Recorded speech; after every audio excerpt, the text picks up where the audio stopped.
siku ambayo hakuna mtu aijuaye.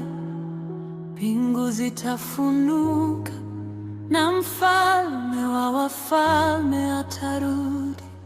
Yeye aliyesema taifa litainua sauti dhidi ya taifa, lakini mwisho wa yote Mwana-Kondoo atashinda.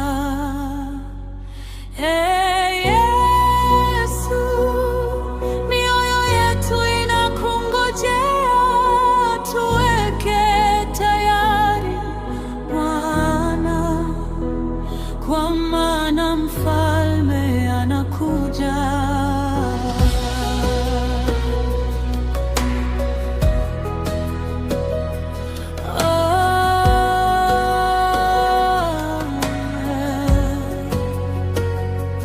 Niliona katika maono Mwana-Kondoo akiwa amesimama mbele ya kiti cha enzi, na mbingu zikatoa sifa. Wazee 24 wakaanguka wakamsujudia yeye aliye hai, wakisema kwa sauti